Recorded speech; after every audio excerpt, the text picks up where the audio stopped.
Hola, ¿qué tal? Bienvenidos a este análisis explicativo. Hoy vamos a desentrañar las complejidades del derecho laboral colombiano y lo vamos a hacer siguiendo una historia hipotética, pero la verdad tremendamente realista, la historia de Elena. Conozcamos a Elena. Es una asistente administrativa que, de repente, se enfrenta a un despido por inasistencias. La gran pregunta aquí es, ¿qué leyes la protegen exactamente? Vamos a explorar qué responsabilidades tiene su empleador y cómo, un paso en falso puede costar muy caro a nivel legal y financiero. Acto 1. Los cimientos. Veamos cómo empieza todo esto. Todo comienza con la firma. Elena es contratada inicialmente como asistente administrativa mediante un contrato a término fijo, bajo el paraguas de la reciente Ley 2466 de 2025. Pero claro, un contrato laboral en Colombia no es simplemente un papel con firmas, es una estructura viva. Está compuesto por figuras jurídicas y elementos muy concretos que dictaminan la relación real. Y esto es la base de todo lo que viene después. Ojo a esto, porque el Código Sustantivo del Trabajo es súper claro. Hay 3 elementos esenciales: la prestación personal del servicio, una subordinación continua al empleador y, por supuesto, una remuneración o salario. Si en la práctica se dan estas 3 cosas, da igual cómo decidan llamar al contrato en el papel. ¡Pum! Se establece automáticamente una relación laboral legal. Y en este caso, Elena cumple con los 3 requisitos con creces. Pero a ver, este marco legal no surgió de la noche a la mañana. Fijémonos en la evolución. Si echamos la vista atrás a la historia del derecho laboral mundial y en Colombia, todo empezó a tomar forma con normativas pioneras como la Ley 6 de 1945, que sentó unas bases importantísimas. Luego pasamos a protecciones más rígidas con el Decreto 2351 en el 65, vivimos la flexibilización de los 90, hasta aterrizar en las reformas de la Ley 2466 en 2025. Una ley que, curiosamente, busca consolidar la estabilidad, priorizando los contratos indefinidos y la inclusión. Acto 2. La complicación. Aquí la historia da un giro bastante tenso. Resulta que Elena desarrolla una condición médica grave. Y esto activa un concepto absolutamente clave: la estabilidad laboral reforzada. Es literalmente un escudo constitucional. Protege de manera especial a trabajadores cuya salud les genera una debilidad manifiesta. Y un detalle interesantísimo avalado por la jurisprudencia es que esta protección ampara al empleado en su realidad material del día a día, independientemente de si tiene o no un certificado formal de discapacidad.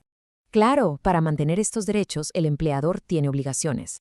Hay que afiliar a Elena al Sistema Integral de Seguridad Social, el famoso SIS. Y hablemos de números porque los aportes son vitales. En salud, por ejemplo, hablamos de un 12,5% que se reparte así, un 8,5% lo asume el empleador y un 4% el trabajador. Y en pensiones, menudo cambio tenemos sobre la mesa. Es crucial entender cómo la tradicional Ley 797 de 2003 contrasta ahora con el nuevo panorama de la Ley 2381 de 2024, la reforma pensional, que reconfigura cómo se garantizan estos derechos a largo plazo. Este contraste normativo es revelador. Miremos el antes y el después con la Ley 2466 de 2025. El panorama anterior facilitaba una rotación altísima. Las empresas tiraban mucho de contratos a corto plazo. Pero el nuevo enfoque dice basta. Ahora, los contratos a término indefinido se convierten en la regla general, exigiendo además cuotas de inclusión y ajustes razonables en el trabajo para personas con vulnerabilidades, como le pasa a nuestra protagonista. Llegamos al acto 3, conflicto y resolución, el momento de la verdad. La empresa, argumentando a las inasistencias de Elena debido a su condición médica, decide despedirla alegando justa causa. Pero un momento, ¿un empleador no puede simplemente entregar una carta y dar el tema por cerrado? Es obligatorio seguir un procedimiento estricto. Hay que identificar la falta, reunir pruebas y el paso de oro, notificar al trabajador para realizar la diligencia de descargos. Todo para garantizar siempre su derecho constitucional a la defensa. Y aquí es donde la empresa comete un error monumental. Se saltaron pasos vitales a la torera. Primero, omitieron por completo la diligencia de descargos. Ni siquiera le dieron la oportunidad de defenderse.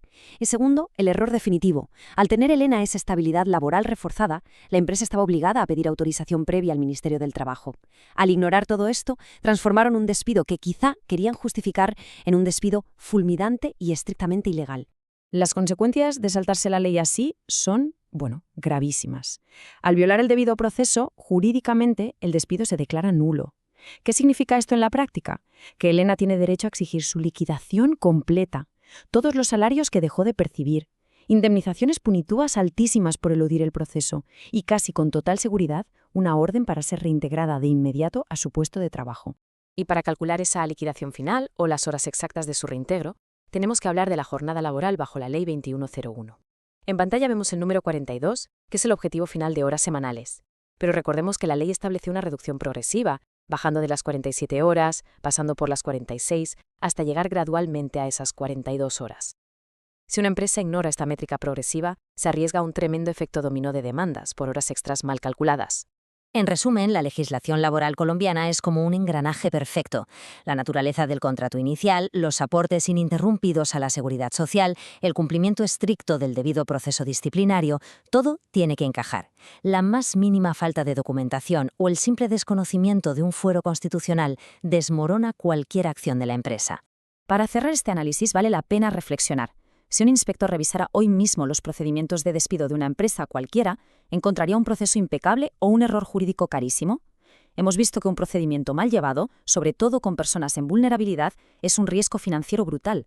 Comprender a fondo estas reglas no es solo lo correcto, es la única forma real de tener una gestión corporativa sostenible. Muchas gracias por acompañarnos en este recorrido.